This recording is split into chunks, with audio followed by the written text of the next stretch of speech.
On the night of January 12, 1966, 6 men were found scattered across a frozen Montana hillside, their bodies locked in place as if time itself had stopped.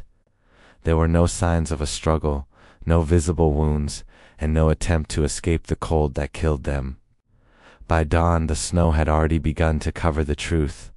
If you have the courage to listen to this story, leave a like and subscribe to the channel. But I warn you, this narrative contains extreme violence based on real events. Northern Montana winters were merciless in 1966.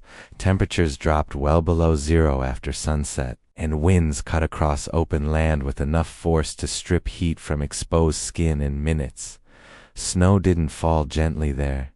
It moved sideways, driven by gusts that erased tracks and reshaped the land overnight, turning familiar ground into something unrecognizable.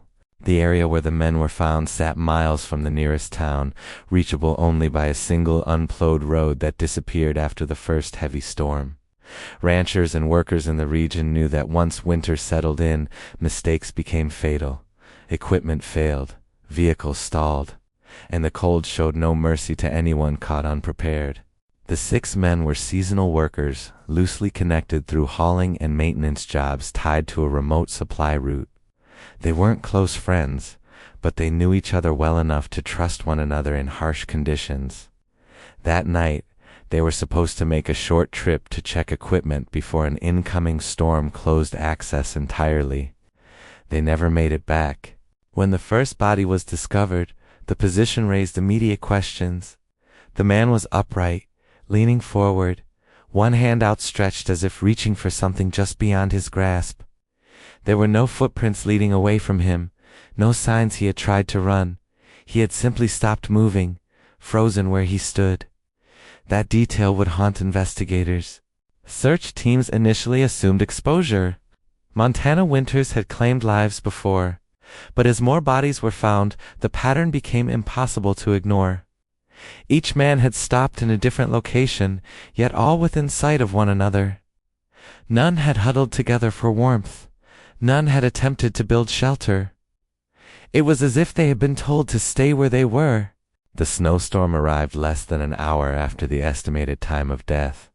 Wind erased tracks, filled shallow depressions, and sealed the scene under a clean white surface. By the time authorities reached the site, the landscape looked untouched. Whatever had happened was already being buried by nature itself. Sheriff deputies struggled to explain why 6 experienced men would ignore every survival instinct they had. Even in panic, people move. They run, they cluster, they fight the cold. These men had done none of those things. They had remained separated, exposed, and still.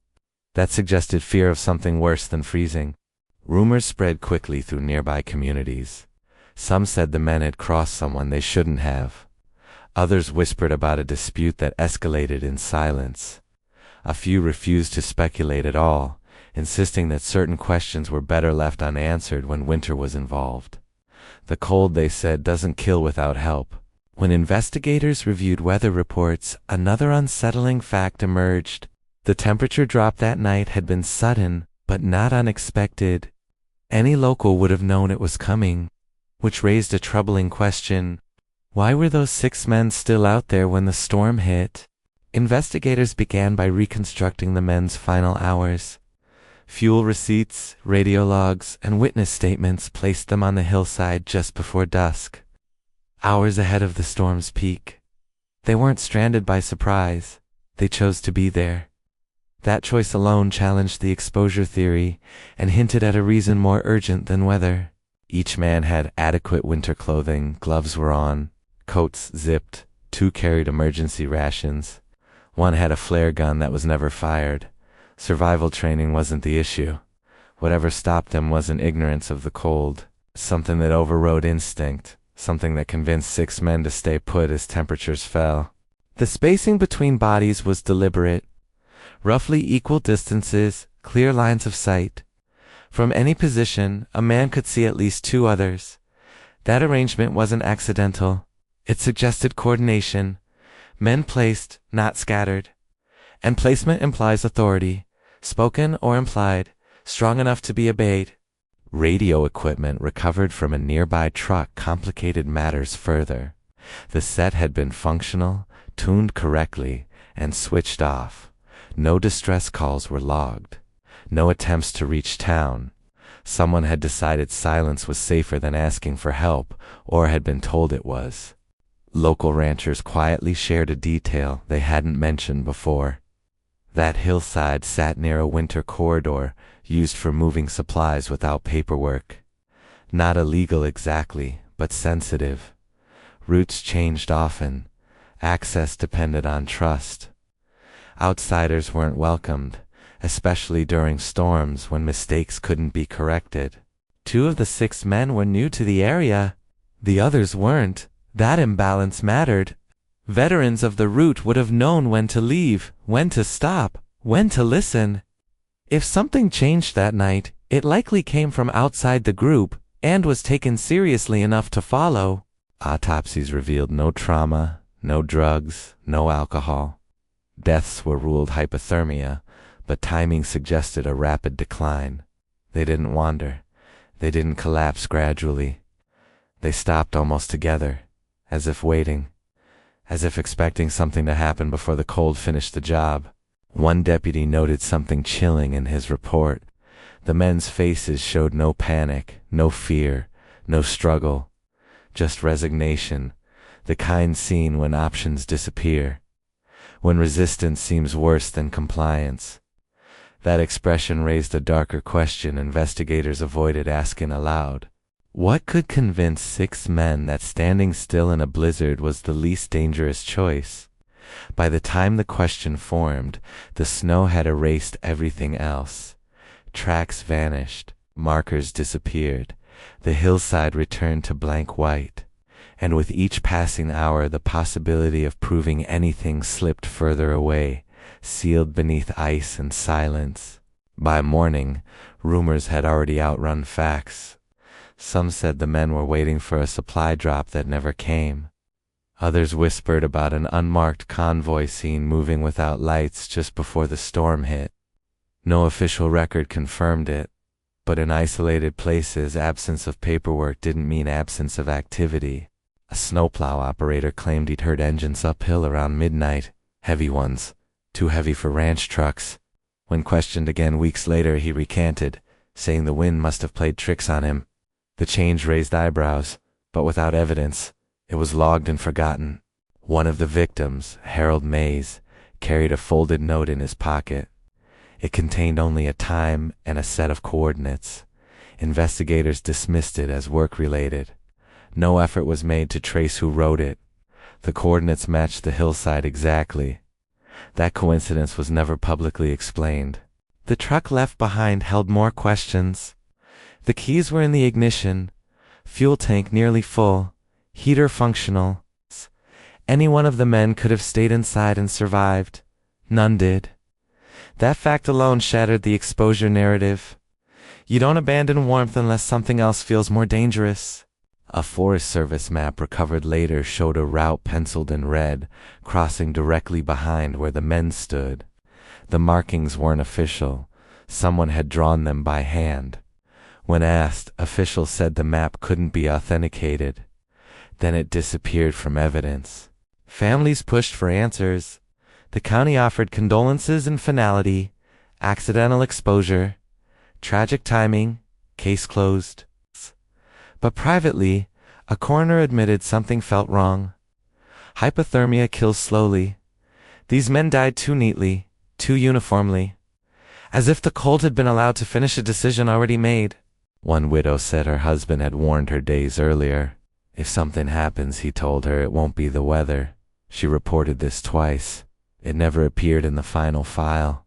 Instead, she was advised to move on, to let the mountain keep its dead. Within months, the road near the hillside was rerouted, markers removed, access restricted.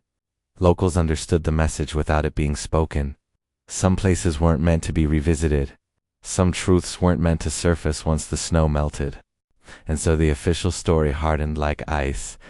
6 men caught in a storm, 6 unfortunate deaths, nothing more. But those who lived there knew better. In Montana, silence often means understanding, and survival sometimes means not asking the question everyone already knows the answer to. What truly happened on that hillside wasn't written in any report. It lived in glances and changed routes, in stories told only after enough drinks, and even then, never all the way to the end. Years passed, but the case never fully disappeared. Every winter, when snow fell heavy enough to erase tracks, someone would bring it up again. A bar conversation, a late-night radio call, always vague, always careful. No names, no accusations. Just the same sentence repeated in different ways. They weren't alone out there. In 1989, a former county dispatcher broke her silence after retiring. She claimed that on the night of the storm, multiple calls came in that were never logged. Calls reporting lights on the ridge. Calls asking about a temporary road closure that didn't officially exist. She said she was told to forget them. When journalists requested radio archives, they were informed the tapes had been reused. Standard practice, they said. But the reuse happened unusually fast within days of the incident, faster than protocol allowed. No explanation was offered, and no one was disciplined. A declassified weather analysis later showed the storm intensified suddenly, but not unpredictably. Forecast warnings had been issued hours earlier. Why the men were still sent out remained unanswered. No supervisor was ever named. Responsibility dissolved into paperwork. One of the men's sons returned to the site in the early 1990s. He reported finding metal, fragments buried under ice near the tree line, not natural debris, not logging equipment. When he brought them to a local ranger, he was advised to stop searching and go home. By the late 1990s, the area was quietly designated as restricted land. No signage explained why. Maps were updated. Trails erased. Locals noticed. Outsiders didn't. That was how things worked. Montana was large enough to hide its own scars. In 2006, an aging man living 2 counties away confessed on his deathbed that he'd been part of a temporary operation in the region that winter. He didn't say what kind. Only that civilians weren't supposed to be there. Only that things went wrong. The confession was never recorded officially. The family declined interviews. The story surfaced briefly, then vanished. Just like the map, just like the calls, just like the men, frozen where they fell, without a single footprint showing how they got there. Today, the official record remains unchanged. Accidental exposure, severe weather, tragic coincidence. But every winter, when snow buries the hills and silence stretches too long, locals still avoid that ridge, because mountains remember, and sometimes the cold isn't what kills you. By the time the last official inquiry closed, Montana had already moved on. New winters came, new storms buried old ones. The hillside where 6 men froze became just another blank stretch of white on a map that no longer marked it by name. To the state, the case was finished. To the people who lived nearby, it never was. No memorial was ever placed. No marker warned travelers. Families were told remembrance was private, not public. Quiet grief was preferred over questions. And so the story survived the only way it could pass carefully. Word by word, only to those who already sensed something was wrong. Every version shared the same core truth. The men didn't panic. They didn't scatter. They didn't fight the storm. They stood together, facing the same direction as if waiting. That detail never appeared in headlines, but it was remembered. Years later, a retired ranger admitted something small but damning. If it was exposure, he said, they would have moved. Cold makes you run before it makes you stop. He never expanded on that. He didn't have to. The cold was blamed because the cold couldn't speak back. It left no witnesses, no motives, no paper trail, just silence. And in places like Montana, silence has always been the cleanest explanation. The families learned to live with the uncertainty. Some moved away. Some stayed and avoided the ridge forever. One widow kept her husband's boots by the door until the day she died, still caked with snow from a night no one would explain to her. History often tells us what happened. Rarely does it tell us what was hidden. The Montana Snow Massacre of 1966 sits in that space between record and rumor, between weather and intent, between accident and something far colder. 6 men froze where they fell, but not because they were lost, and not because they were alone. If this story made you question what you think you know about accidents, silence, and the truths buried under official explanations, leave a like and subscribe to the channel. Some histories don't end when the case is closed, some only begin when we dare to look closer.